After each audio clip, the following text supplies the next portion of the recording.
Hello everyone and welcome to the webinar, Setting the Stage for Implementation Success, Intervention Testing, Piloting, and Staging. Let's go ahead and do some introductions. Will Hornsby is the Vice President for Child Welfare Practice, Center for the Support of Families. Joan Nelson Phillips is a Senior Associate at the Center for the Support of Families, and Simon Pipkin is the Lead Implementation Specialist at the Capacity Building Center for States. With more than 25 years of public and private sector child welfare experience, Will Hornsby's work has been focused on implementation science principles, systematic problem-solving approaches, and assisting state and local agencies in monitoring their child welfare programs. With more than 30 years of experience working with state child welfare systems, Joan Nelson Phillips is a CQI and practice improvement expert consultant. With 20 years of experience working with public child welfare systems, Simon Pipkin is a leader in organizational capacity building, active implementation support, and systems change. I will now turn it over to our facilitator for the day, Sherry Levesque. Thank you. Thanks, Chris, and good afternoon, everyone, and welcome to the event. I'm going to take a few minutes first to go over our agenda for the day, first we'll be doing an overview quickly of the change and implementation process as a whole, and we'll really be spending the majority of our time today talking about the three main components of this topic: usability testing, pilot testing, and staging and scaling up. Then we'll touch upon some common challenges and potential strategies in this area, and then, as Chris said, we'll spend the last portion of our time in small breakout discussions. And we'll be hearing from our three panelists about their experiences in this area along the way. So briefly, I'll touch upon our objectives as well. We are hoping to identify the essential tasks in these three areas that I've mentioned: usability testing, pilot testing, and staging and scaling up.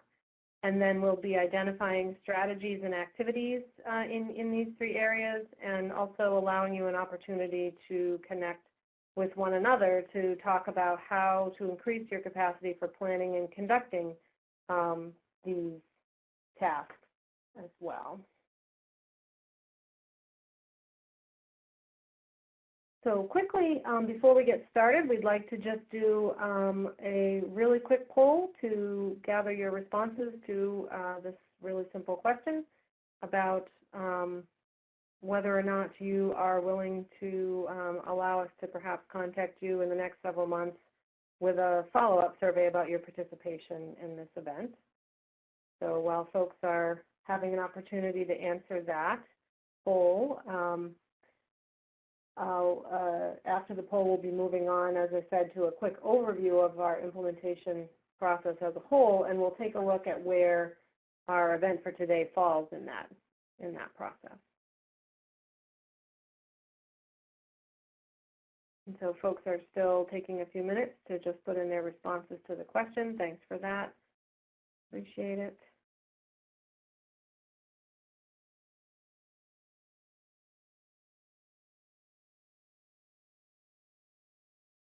And I think we're just about wrapping up.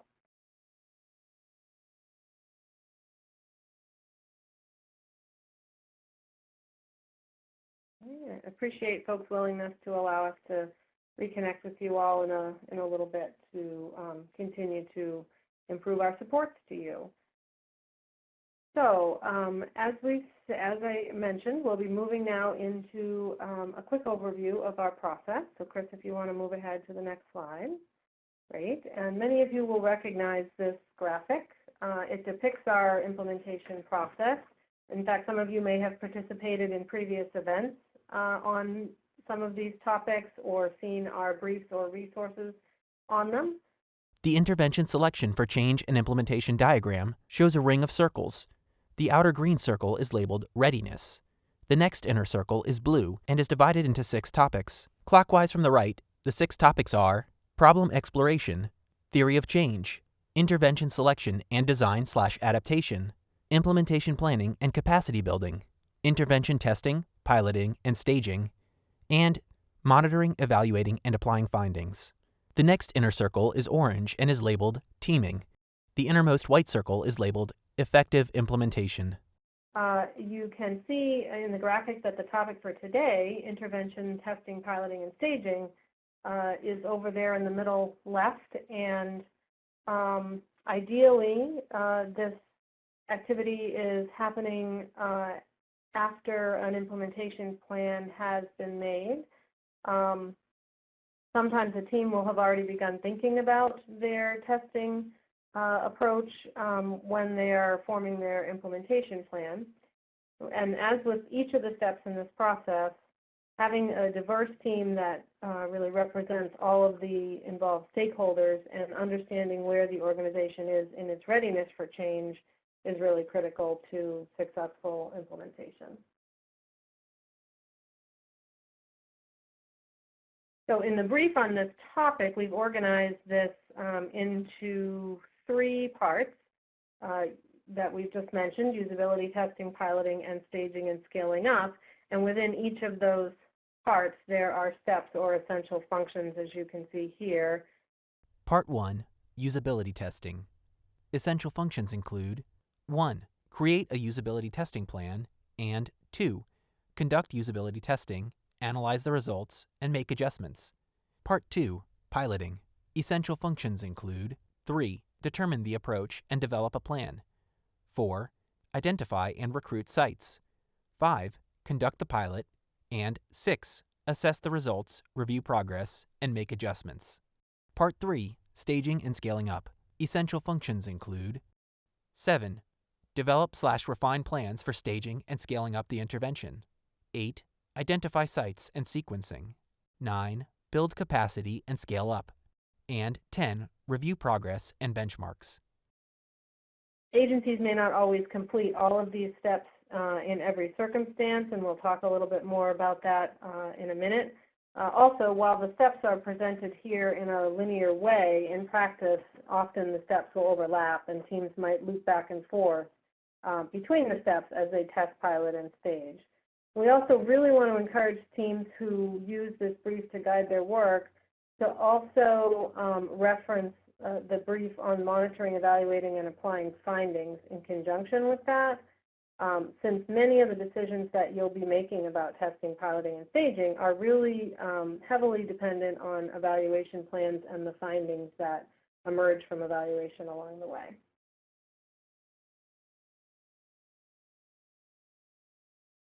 So let's take a few minutes again. I know we're all about the polls today. Let's take a few minutes to hear about your experiences with testing, piloting, and staging.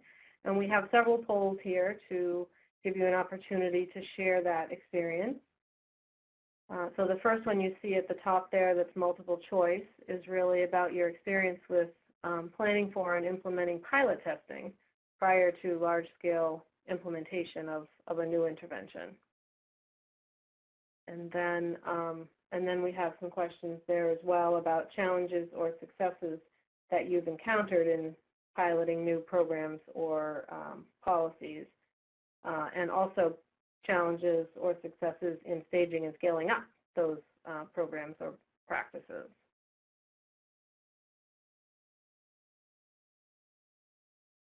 We'll give folks a few minutes to respond there.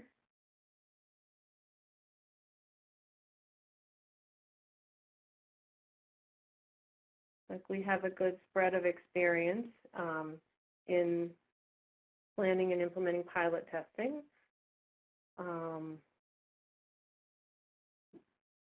With a number of folks having some experience with that.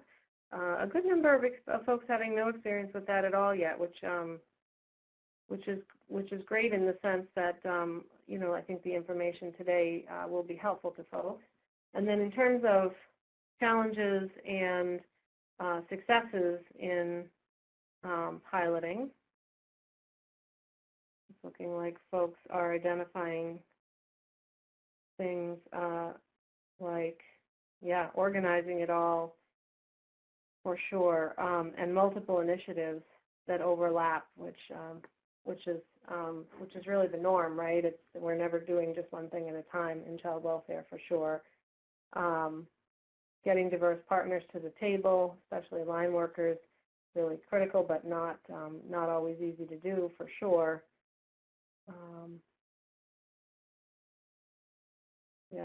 Gathering info along the way related to policy and practice to make adjustments before implementing. Yeah, we're going to talk a fair bit about that today and the importance of it. Project management and communications, absolutely, and this sort of goes back to the earlier comment about organizing it all for sure. And all of this, of course, is related to timelines. Again, a reference to buy-in. Let's scroll down a little bit here. Readiness issues, which is really a good call out. And then looking a little bit at challenges about staging and scaling up when you're getting to really rolling something out on a wider scale. Knowing when the best time to move forward is, that is a really important variable for sure. Yeah, there are some similarities, really, some similarities in the questions about those related to piloting, timing being one of them, absolutely. Sustaining the energy, that's a really great one, and how to best do that. Polling results. For the question, what is your experience with planning for and implementing pilot testing prior to a large-scale implementation of a new intervention or program? Responses include 25.8% responded, no experience at all. 44.8% responded, some experience. 24.1% responded, a good amount of experience. And 5.17% responded, a lot of experience. Additional polling results. For the question, what challenges have you encountered in pilot testing new programs, policies, or procedures? Additional responses include resistance to change. I have not participated in pilot testing. Space to revise and improve. And coaching needs to be part of the implementation.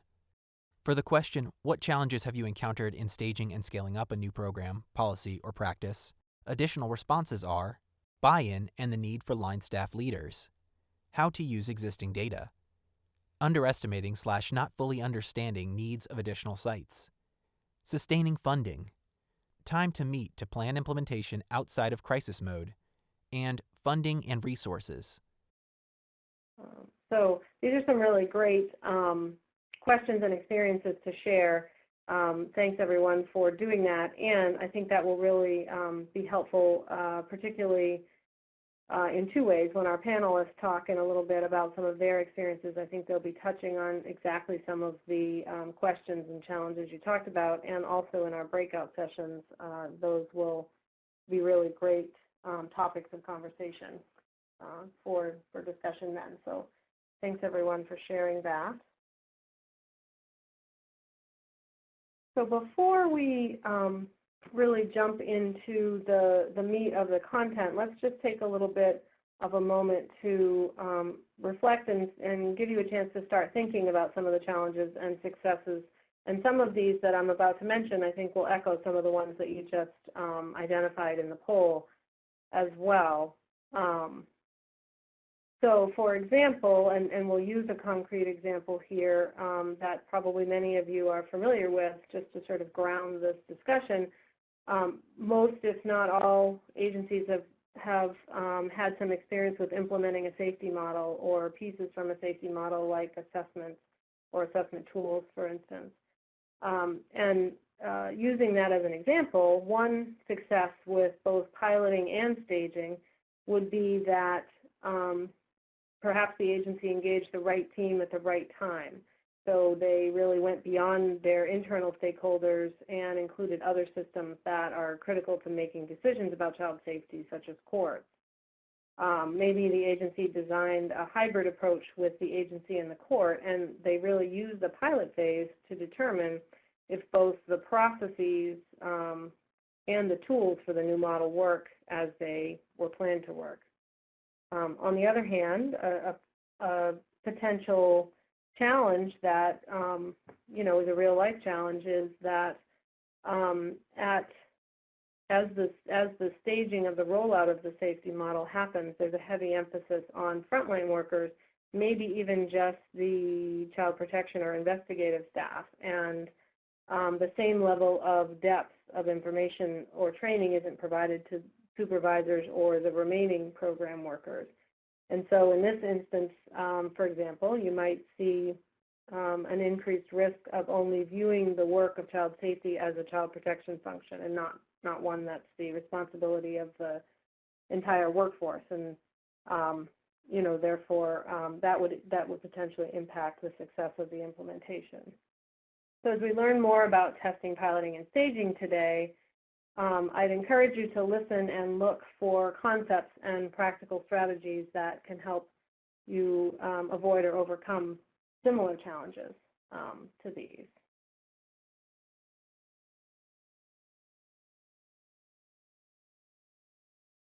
So we're going to spend just a couple minutes really sort of drawing the distinctions between these three different pieces that we're talking about here, particularly first between these two different types of testing, usability testing and pilot testing.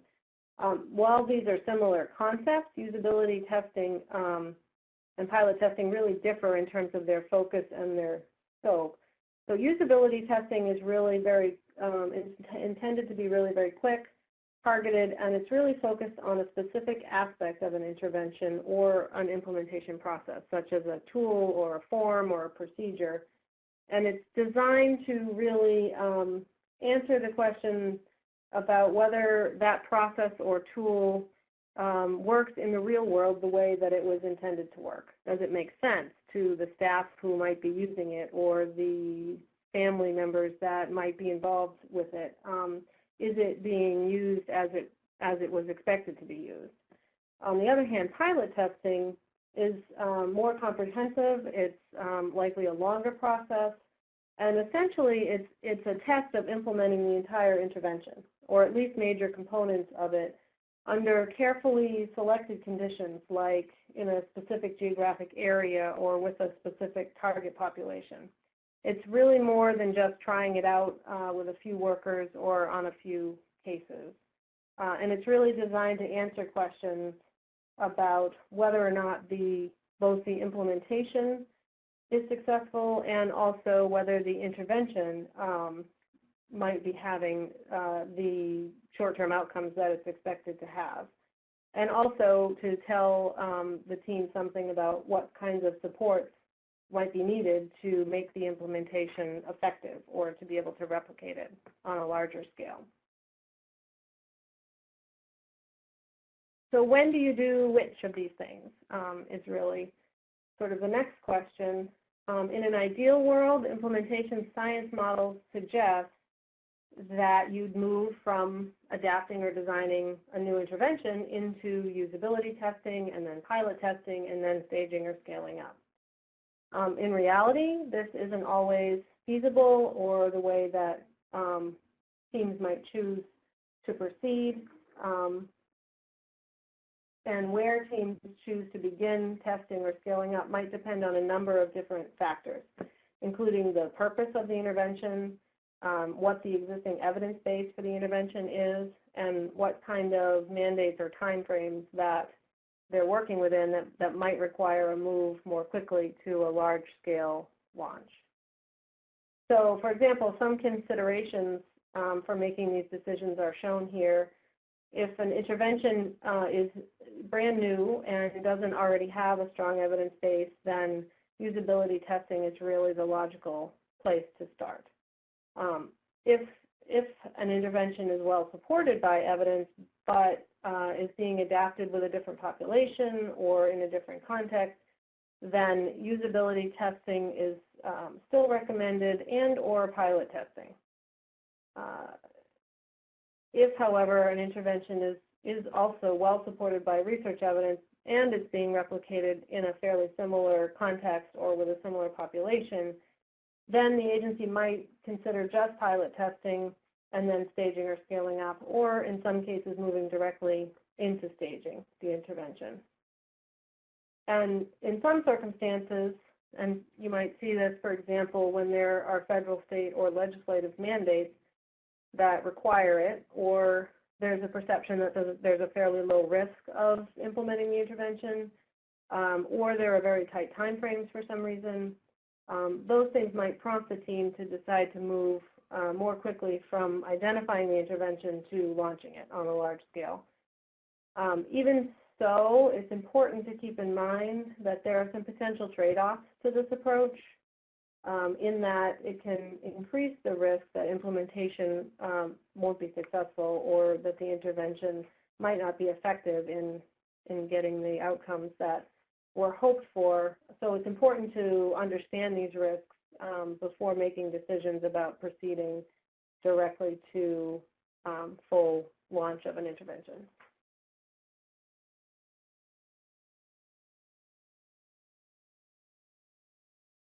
So we'll dig a little bit into usability testing first, and then we'll have a chance to hear from our panelists about some experiences with that. Usability testing, as we said, allows teams to try out critical intervention components and implementation procedures and see how they work and what the user experiences are with them, particularly sort of concrete things like tools, forms, processes that are being used or adapted for the first time. So there can be refinements made to them if needed before they're used in a pilot or in a rollout. And some of the things teams may want to consider usability testing for are listed on the left column there on your screen. Might be things like assessment practices, for example, things that would be core components of an intervention. Maybe implementation activities like fidelity assessment tools that will be used to determine if an intervention is being implemented as intended. It could be things like implementation support, such as new training models or coaching guidelines. And it could also be things like data collection processes that will occur, for example, data entry forms that will be used to collect data. So creating a plan for the testing helps teams to be intentional about the what, who, how, and when, as you see there, of the testing period, and be able to clearly define roles and responsibilities during the usability test, the data or criteria that will help them decide if the tool or the process will need adapting. Create a usability testing plan slide is broken into 4 categories: what, who, how, and when. Questions for the what category are: what is the purpose and scope of the test? What data will be collected? For the who category, questions include: who will participate in the testing?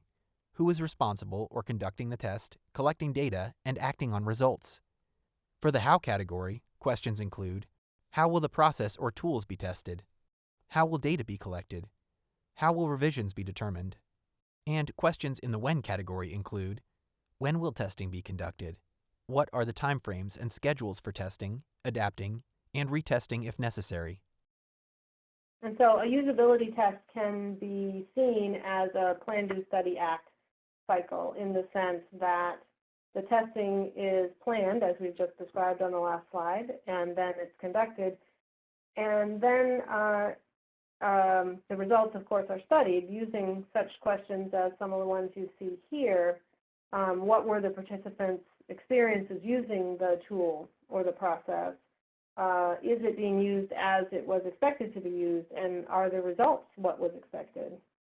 Do the feedback and data from participants suggest that it needs to be adjusted, and what resources will be needed to make those adjustments, if so? And lastly, is further testing of that tool or component needed before it's finalized? So I would like to turn it over to our panelists now, and I'll start by turning it over to Will Hornsby to lead us in the discussion. And Will, I'll ask you to start off with, if you could talk a little bit about the types of intervention components, tools, or processes that you've seen jurisdictions use usability testing with, and how did the results from that testing help inform their ongoing implementation planning? Thanks, Sherry.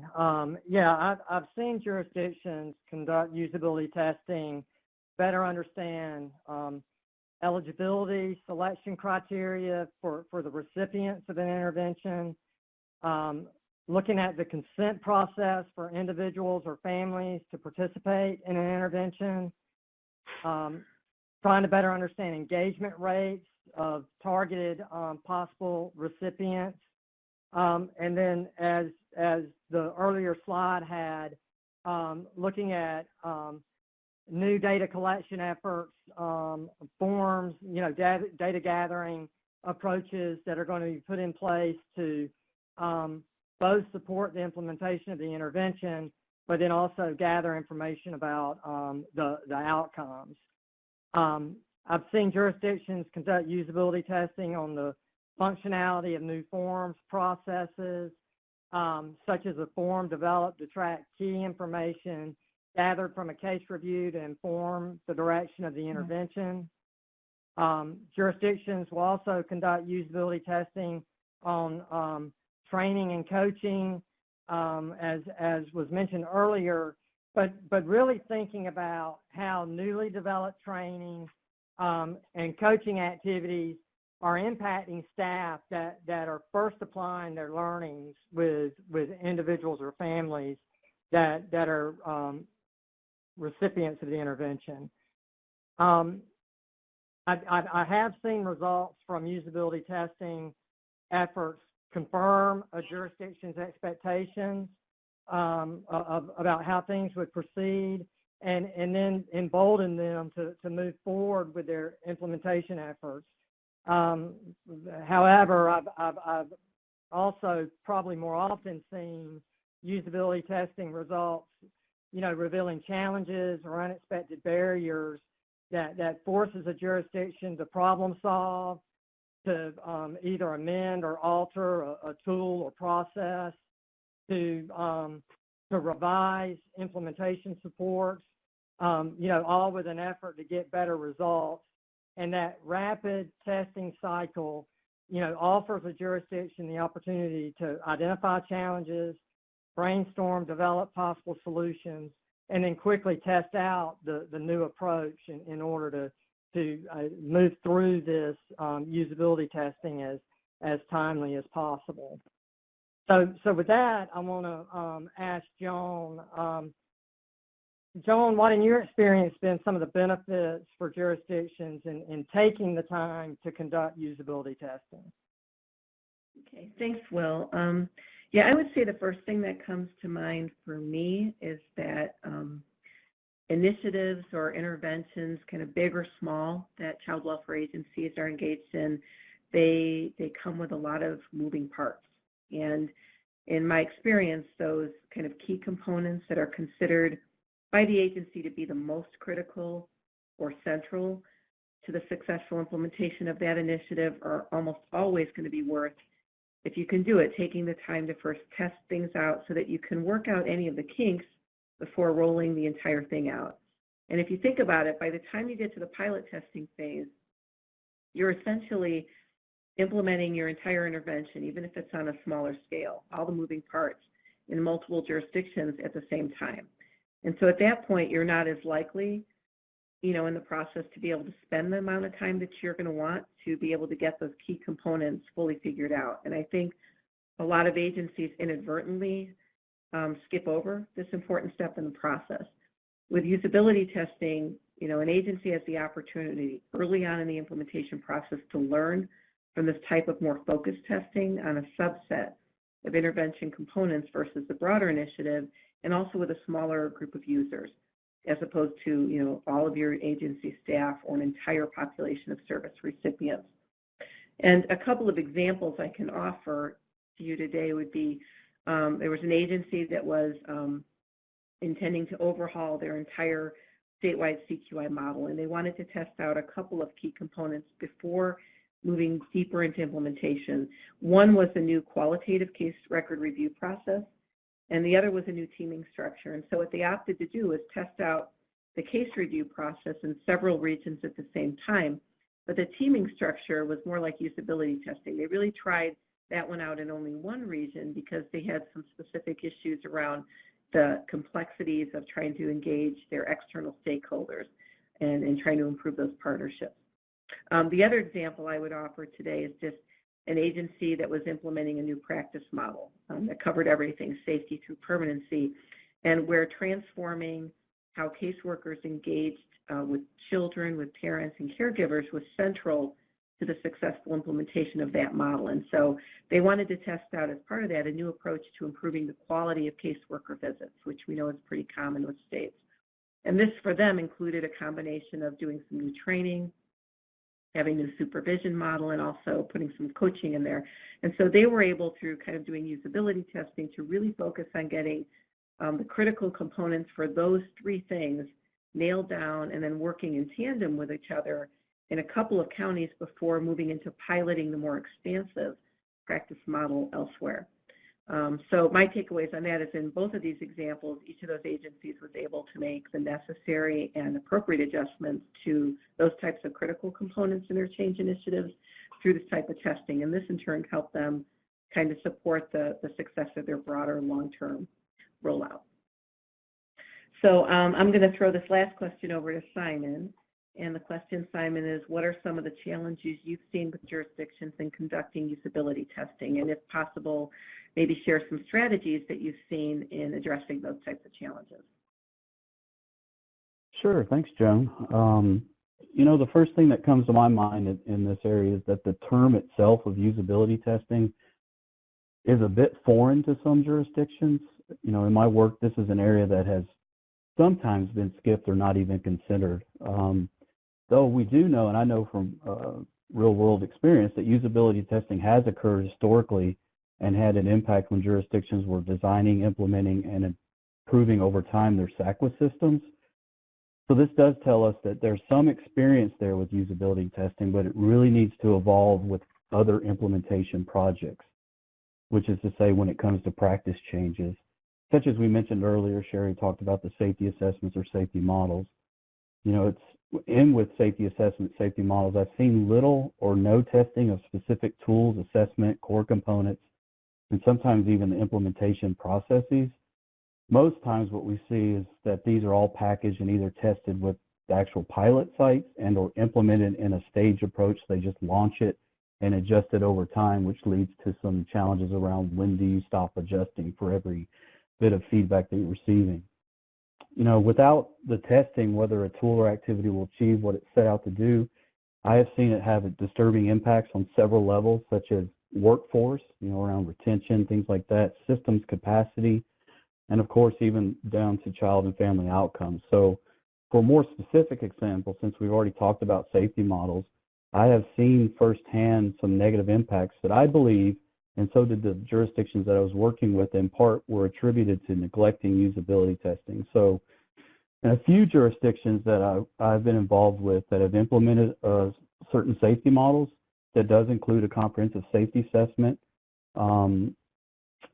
where a couple of agencies either piloted and went straight to stage rollout, they all skipped usability testing. They saw in a short period of time quite a dramatic uptick of children entering care. So much so that this uptick overburdened the system in several areas. One, of course, workload pressures, delays in completing critical casework milestones, such as meeting the parents and children in a timely and quality manner, completing assessment reports, and also around safety and case plans. And it also had quite a big impact with our courts. So if you're thinking around across the system of care, this included increased dockets, continuance of hearings, lack of information from the agency to the court, all leading, again, to delays meeting the needs of children and families. Of course, not testing the assessment tool and process, I'll say this is not the ultimate determination of what the main reason for that is, but many folks across those jurisdictions and myself believe it was one of the contributing factors. Now, as for a strategy to overcome, I can say that one of these jurisdictions that had this uptick did go back and test their safety assessment tool, so they did shift backwards a bit. But their focus wasn't just on whether the components of the tool worked. They had quite a bit of evidence from other jurisdictions that this tool was pretty sound and it had some evidence behind it. But more importantly, they tested the users as to their understanding of what the assessment questions were intended to capture.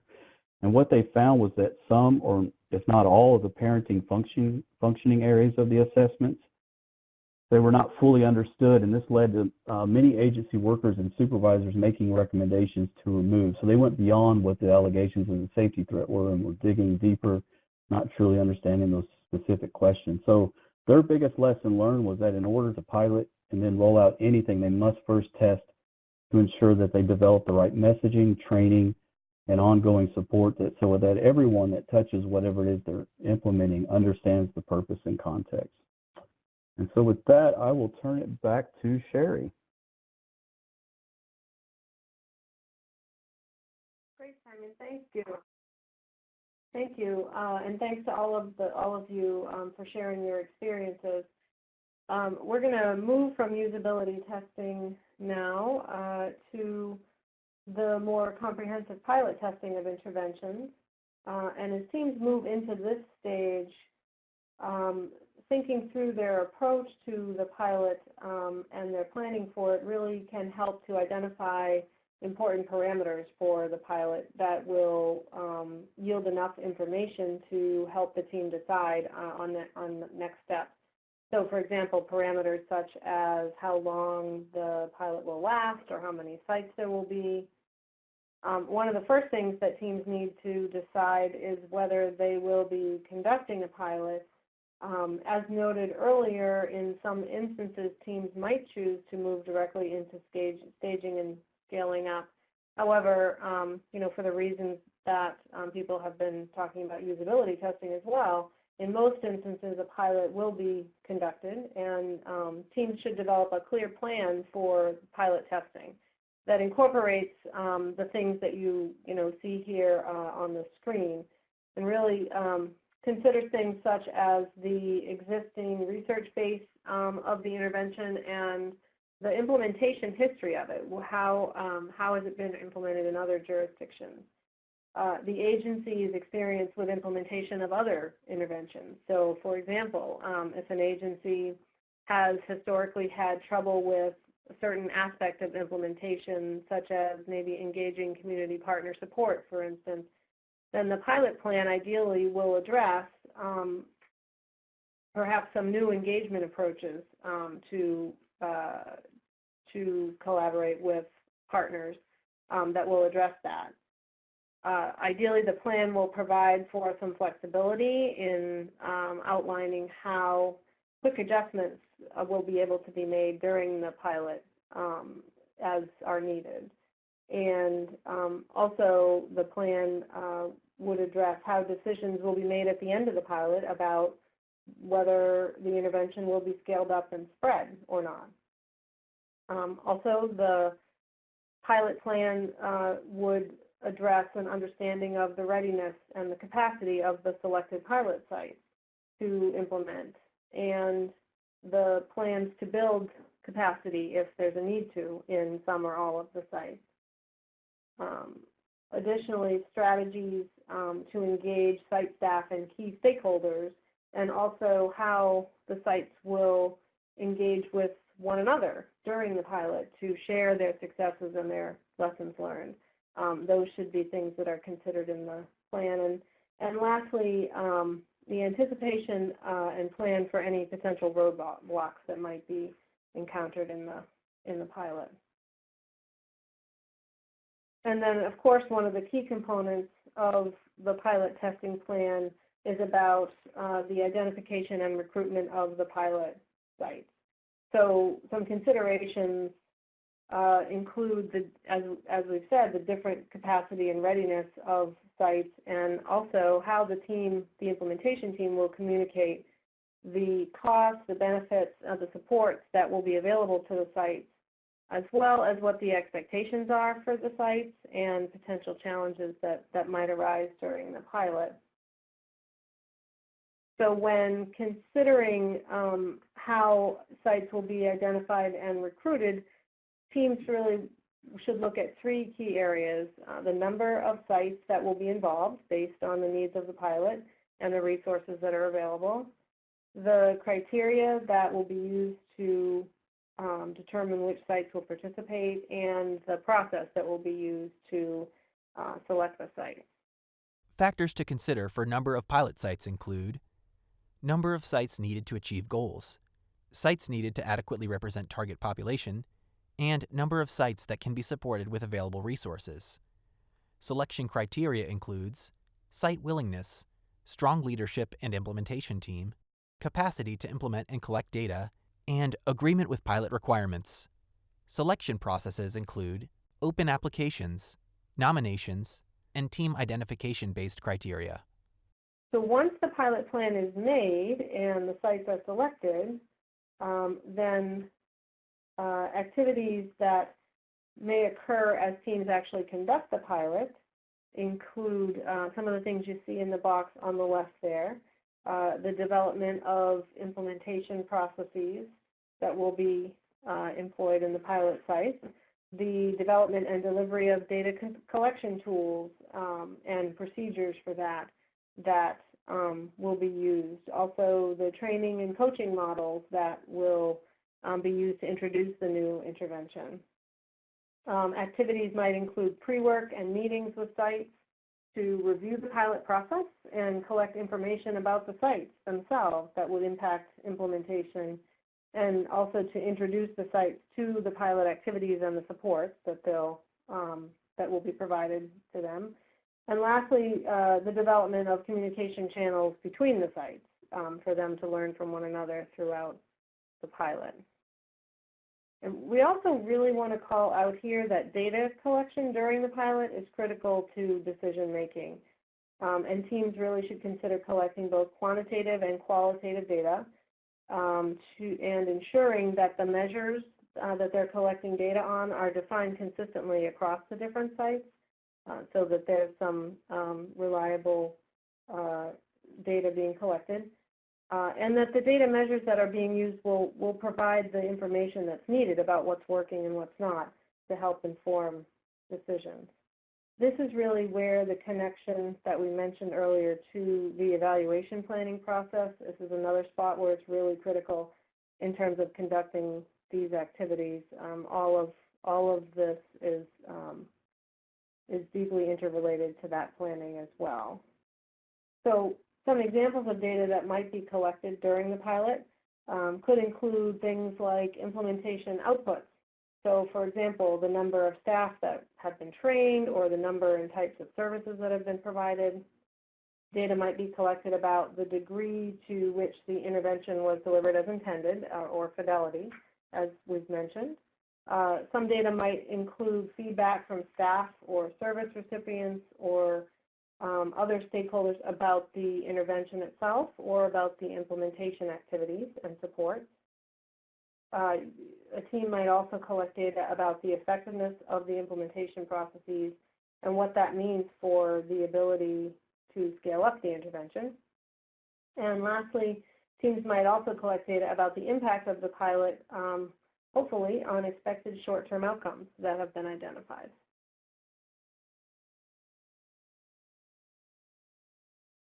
So as information becomes available from the pilot, based on the data that's been collected or being collected and analyzed, teams should assess the results of both the intervention itself and the implementation process and use the findings from that to inform recommendations about whether to move forward with the intervention on a larger scale, and if so, how.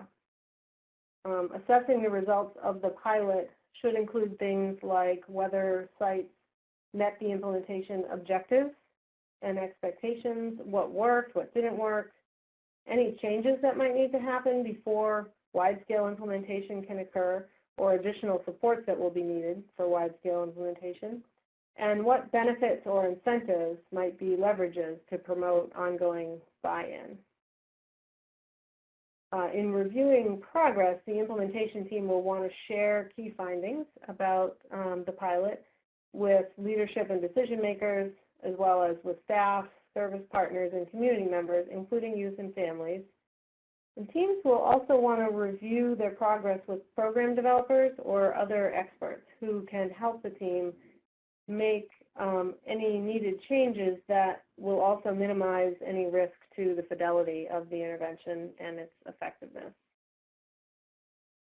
And ultimately, decisions about adjustments to the intervention and next steps should include any potential changes to the implementation strategies, adjustments to the intervention components themselves if needed, identifying any program champions that could support further scaling up, or developing or refining the implementation plan for staging and scaling up, or in some cases choosing as a team to stop the intervention and not go further. So let's hear from our panel a little bit now about their experiences with pilot testing. And I'll start off with Simon here. Simon, what in your experience have been some of the benefits for jurisdictions to taking the time to pilot test before moving on to full implementation? Okay, thanks, Sherry. And forgive me, group, if I sound a bit repetitive to some things Sherry said, but it's important to restate those. So first off, just generally speaking, a pilot is an opportunity to test drive both the intervention and the design implementation process. So this is important because it'll help you catch possibly some potential problems and develop actions to prevent those problems on a larger scale. It can also help determine if any adjustments to your implementation plan or adaptations to the intervention are necessary. But let me go a little deeper and provide a couple more examples or benefits and actually tie it to a specific project that I'm thinking about. One advantage of pilot testing is that it provides an opportunity to gauge your target population's reaction to the intervention or their response to the intervention or program. This includes both, of course, the intended users, such as your workers or supervisors, but also those that are receiving, which, of course, are our parents, children, youth, and other external stakeholders like private providers. Measuring those reactions can help determine how best participants respond and receive any training, coaching, the overall fit of the intervention, and also the adjustments needed to make it successful. So here's an example. In one jurisdiction, they were implementing a practice model, which we all know is no small feat, and they were very diligent and purposeful in designing a pilot phase that included lots of objectives for what they wanted to get out of it. But one purpose of their pilot test was to assess the actual training, the curriculum, and the classroom structure and coaching sessions that were going to be received by workers and supervisors to measure the reaction again and the response. As a result of data collected through evaluations, surveys, focus groups, it was determined that both the classroom and the curriculum was way too long, and they had identified that certain segments, particularly those that were about theory or concepts, could actually be provided outside of the classroom through self-paced learning resources. So what this resulted in is what they thought was needed was a 5-day training. It cut down to 2.5 days, which still sounds a bit long, but they were able to focus those 2.5 days on skill development and skill demonstration. But another thing that came out of the pilot that was very interesting to them, and one thing I guess they may have skipped over as they were developing their communication strategies, was that the pilot provided both worker and supervisor perceptions of the actual practice model. More specifically, most of the people that were going through the pilot stated that they believed in the model, that it matched their social work values, but the data came back through those focus groups and surveys that said roughly 75% said they were not sure of the motivation and reasoning of state leadership for adopting and implementing a practice model. So that kind of reinforces the top-down approach. So this group, its implementation team and its leaders, they knew that organizational culture and climate is a driver for successful implementation. So the lesson learned was to go back and ensure the implementation process, the portions of the curriculum, and other messaging resources were adapted to ensure that people knew the reasonings for why they were moving to such a big change in their system. The last advantage I'll mention around pilot testing, this ties into evaluation, is it can help you ensure that you are well prepared to measure the success of both implementation and of the intervention. So it can highlight any adjustments that are needed to your evaluation plan, as well as provide an opportunity to pilot any evaluation instruments. The pilot will give the evaluation team and implementation team a better chance to work together before full implementation and troubleshoot any logistical issues that might arise with the distribution and collection of data. Going back to that other jurisdiction, this was absolutely the case. They brought their evaluators were part of a local university, and they brought them in to help facilitate the pilot and to conduct another kind of semi-evaluation of the pilot. And so they conducted, through their evaluation of the pilot, they used the opportunity not only to know how to work with the implementation team, but to test their evaluation instruments that they'd already completed and adjust those as needed before they went to full scale. So with that, I'm going to go to Joan, and now that we've highlighted a couple of benefits, Joan, why do teams choose not to pilot test? What are the challenges? Yeah, well, I mean, we've been talking about a lot of those. So, I mean, it's an interesting question because I think intuitively in the work that we do, all of you guys on the line today, that it would just seem that pilot testing is so advantageous to a successful implementation that it's hard to understand sometimes where it is skipped over, but we know it does happen. And there's a lot of reasons for that. I'm going to pick out a couple just in my experience. I think it can be the result of sometimes a determination, I would say, based on kind of a shared, commitment by the agency and an investment that they have in a specific intervention. And also sometimes the very genuine belief by agency leadership and their staff, which is a good thing, to simply move, full steam ahead. We're going to develop the intervention, we're going to implement it, and one way or another, we're going to get it to work. And we'll just go ahead and troubleshoot any kind of hiccups along the way. And I think that this is especially true if this is a familiar practice or a way of approaching implementation within an agency. Also, a lot of times, I think this is familiar to a lot of us, is agencies that are under consent decrees or other legislative mandates may not feel that they actually have the luxury of taking the time to pilot their intervention. They might feel pressured to develop their implementation plan pretty quickly and then roll the intervention out agency-wide in pretty short order, again, kind of fixing things as they go along. And there can also be pressures to utilize resources for an intervention while those resources are still kind of quote-unquote available. This is particularly true in situations where there's a sense that there are going to be impending changes coming, maybe in agency leadership or a loss in the champions for that intervention, or sometimes significant budgetary cuts that could be coming and would impact the longer-term implementation of the intervention. I think the challenges in pilot testing often come down to time and other constraints, because to do pilot testing well, and we've been talking about this today, Sherry and Simon have offered some examples, we really need to be able to commit to sticking to a well thought out plan, which is also data and evidence driven. And this means taking the time to really engage our staff and our stakeholders in piloting the intervention and using their feedback to be able to make the kinds of improvements that are needed along the way.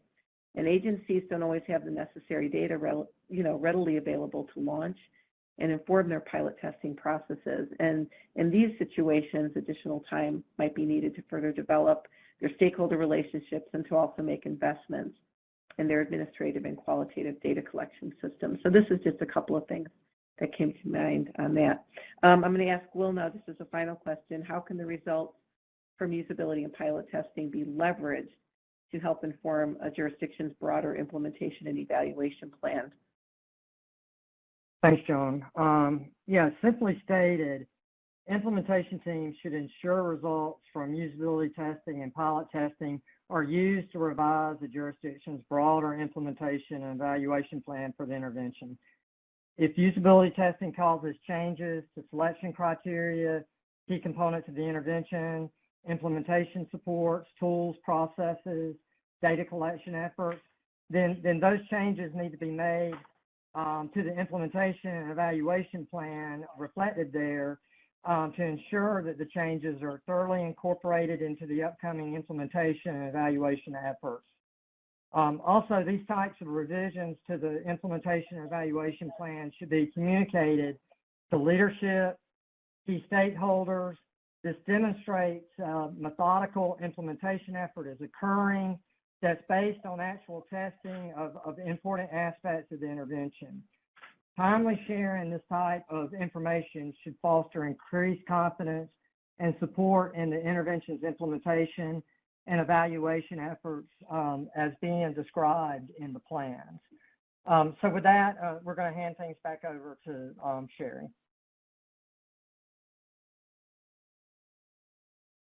Great, thanks, Will. Thanks, Simon and Joan, also for your comments about pilot testing. We're going to turn our attention now to the third of the components of this stage of the work, which is developing plans for staging and scaling up.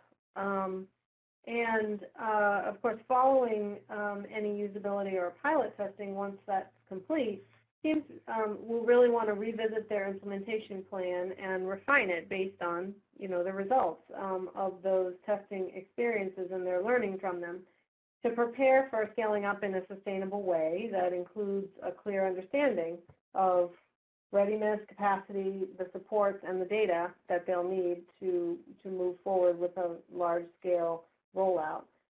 Teams will need to decide whether to stage the intervention. So, for example, stage it by geographic region or by phase of the intervention, or whether the intervention's ready to go to a full statewide launch right away. And some of the factors to consider when making this decision include some of the things that you see in the green box there on the left, related to the scope and complexity of the intervention. For example, if it's something that's fairly straightforward and kind of concrete, it might be appropriate to move to full statewide right away at this point. If it's things that are more complex, a staging approach would be more appropriate. Other things, for example, might include things like support that's available from the developer of the intervention, for instance, or the agency's available capacity to support a rollout, a full rollout versus a staged rollout at this point. Other considerations for an implementation approach include existing plan and readiness, mandates or other timeframes, and history and evidence.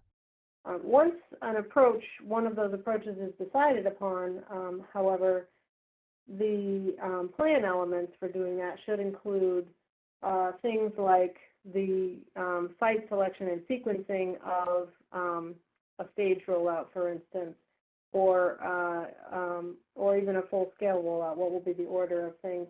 The different organizational processes that will be impacted by the rollout, an outline of the capacities that are available or that will be needed to implement, and the plans for ongoing monitoring and evaluation as rollout occurs.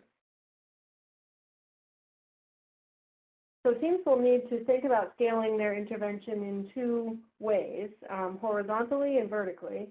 So horizontally, in terms of moving the new intervention into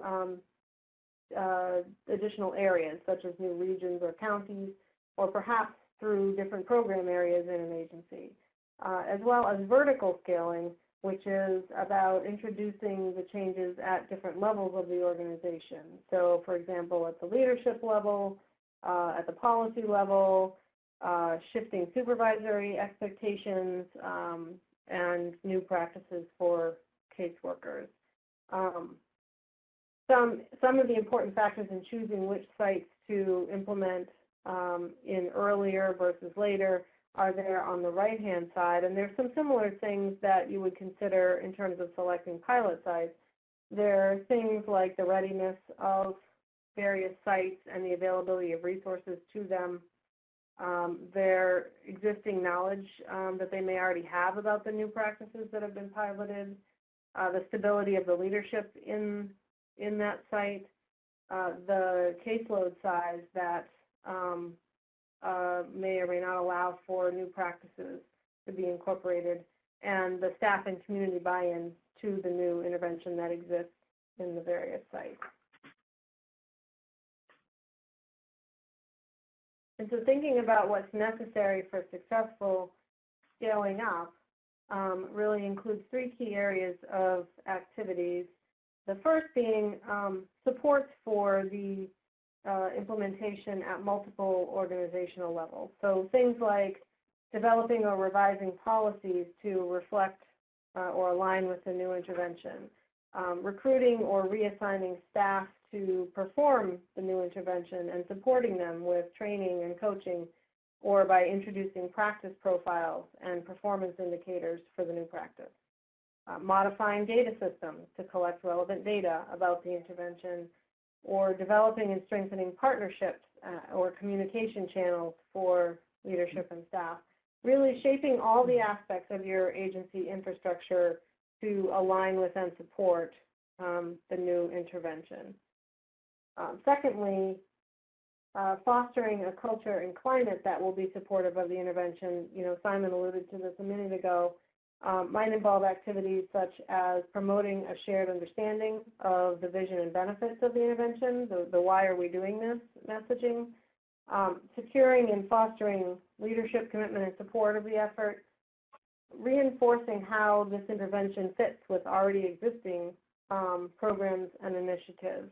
I think someone mentioned this in the earlier poll, so that there's not confusion created for staff about how this new intervention fits in with the things that they're already committed to, and also ensuring that the intervention seems achievable for those staff who will actually be carrying it out. And then thirdly, really a third critical area are activities that will help sustain the intervention over time. And this involves things like working during the rollout to shift the ownership of the intervention from the intervention team to the sites themselves, so that they'll own it and carry it forward. Building strong relationships with site teams, local leaders, developers, and evaluators. Working to institutionalize the intervention at all levels over time through things like maybe including intervention components in contract requirements, or making changes to the information system, or securing sustainable funding for the intervention, for instance.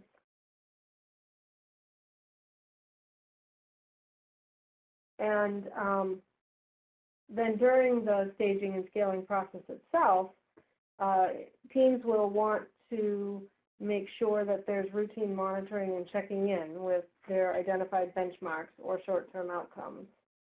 And reviewing data will help the team identify what's working well with the implementation, or any areas that haven't gone quite as planned, or that have presented barriers to the site.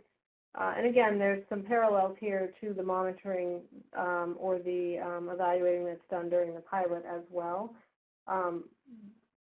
So that if the interventions, the teams will want to look at whether the intervention is being implemented as intended, so fidelity, and also at any trends or indicators of success. It's also important to know that, or to remember that jurisdictions may not be able to measure everything, and they may need to make strategic choices about what measurements are a priority. Ideally, though, teams should aim to collect and review data on the things you see here on the list. Things like progress on planned timeframes. Are there any adjustments that are needed to the timeline? Are the expected number of cases being served by the intervention? Things such as consistency across sites. What evidence is there that the intervention is being implemented consistently from site to site? Are you seeing similar patterns of percentages of workers that have been trained, or percentages of cases that have been included, or are you seeing wide variations among the sites in those things, and if so, why? Things like participant and stakeholder feedback, and are the plans for collecting and applying the findings of that feedback working? How is that feedback being used to make improvements? And then, of course, are you seeing some of your intended short-term outcomes? The last consideration for data is barriers to and facilitators for success. So as mentioned, efforts to review and monitor these benchmarks are deeply connected to the evaluation plan. We'll just make another call out for this again. So teams will really also want to review or may want to review the monitoring, evaluating, and applying findings brief that will shortly be available as well, as they're thinking through their plans around really all three of these areas: usability, testing, piloting, and staging and scaling up.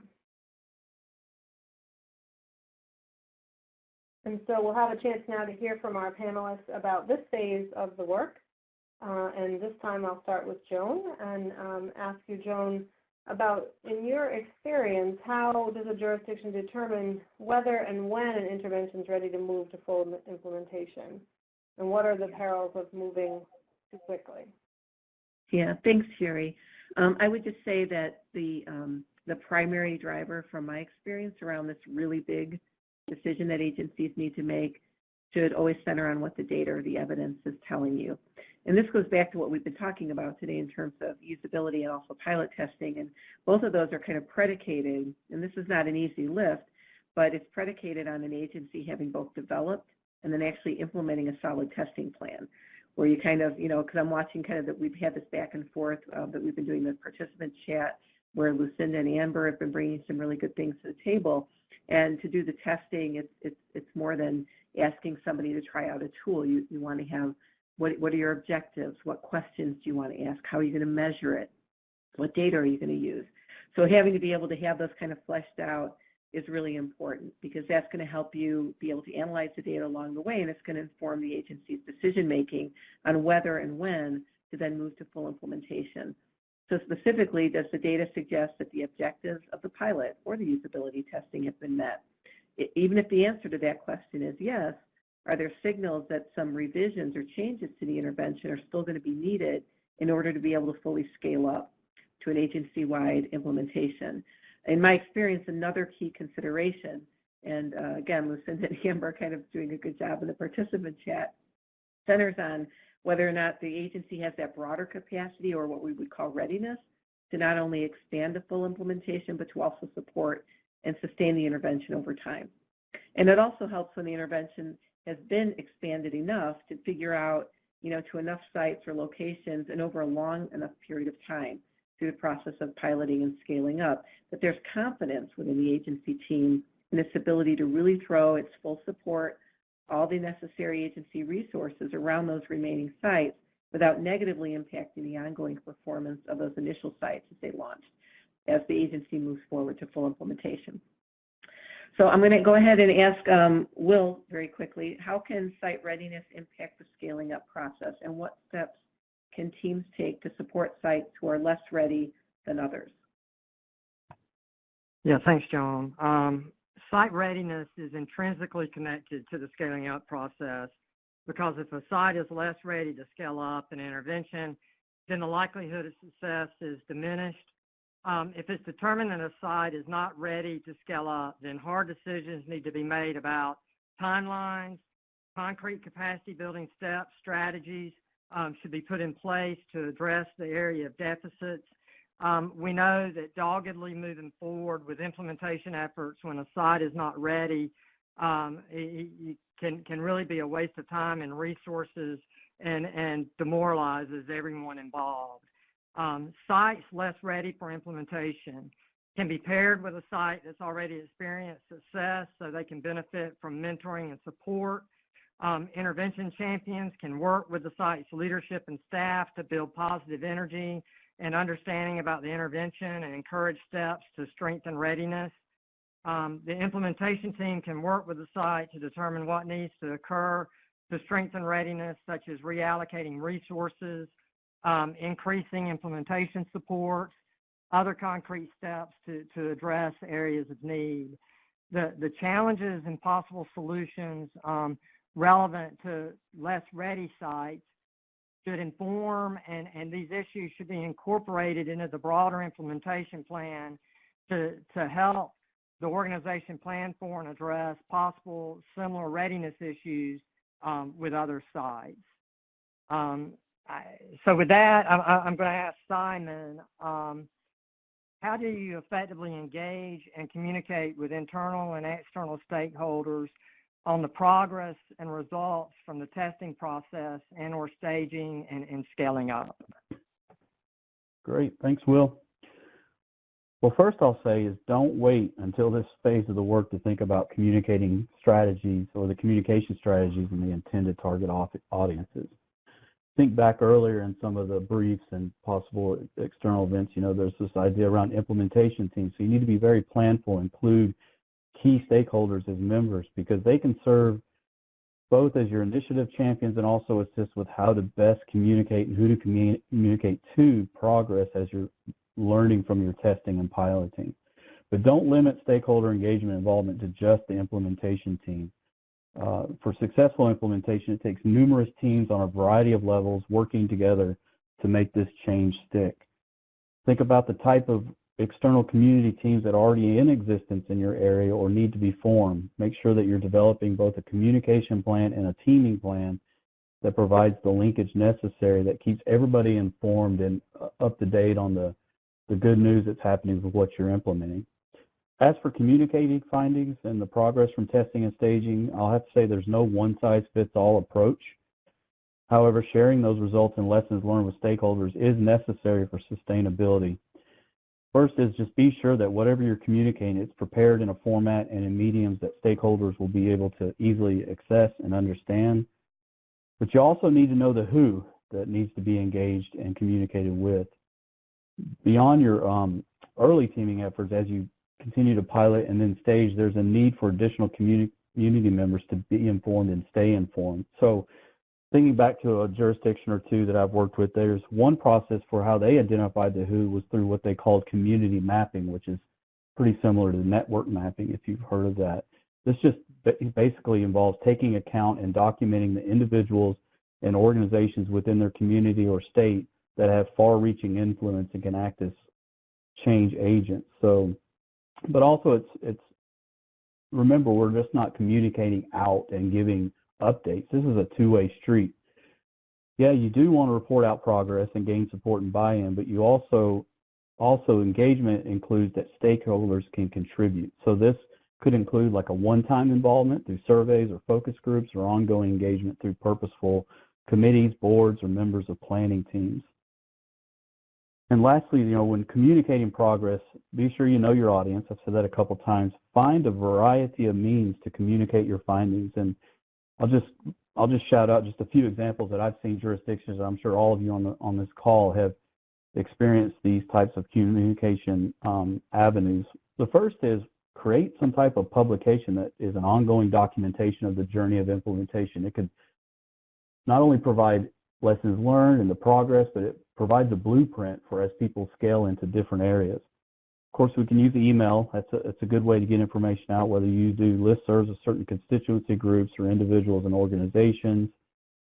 In-person meetings are a great way to share the good news, whether it's through community forums, brown bag lunches, any type of presentations or conferences. Possibly create a newsletter for the specific intervention or initiative that you're implementing. Know who needs to see that, how to get it out to folks, how often it needs to be. I know that's a resource burden, but it is helpful to know that there's a newsletter people can refer to. You might want to create a website for the initiative, or at least a landing page on your website that takes people to the initiative. And then the last two areas, of course, are news releases. Let's get it out to the media, and then also use social media, Facebook, Twitter, LinkedIn, or some that come to mind that you can really get quick blurbs of information out about how things are going. And so with that, I think I'm turning it back over to Sherry.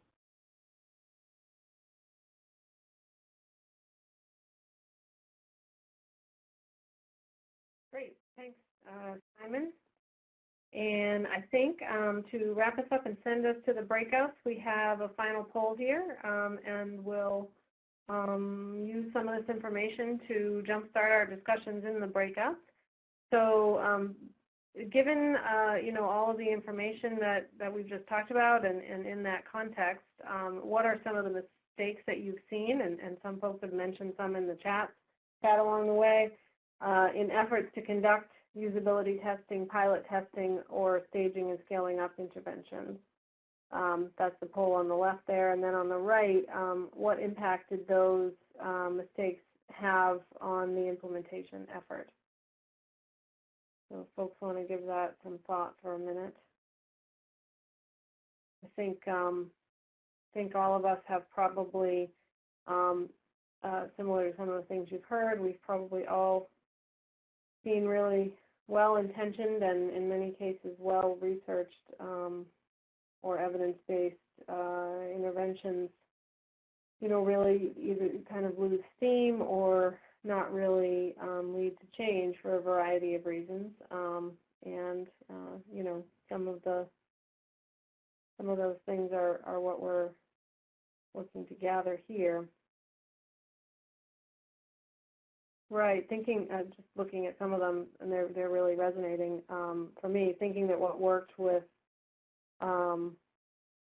one site will automatically work with another, right, without necessarily taking into account the different context and readiness and supports and stakeholders in the different sites, right, trying to, there's a lot of responses that make reference to trying to hurry or moving too quickly or not leaving enough time or all kinds of things in that category.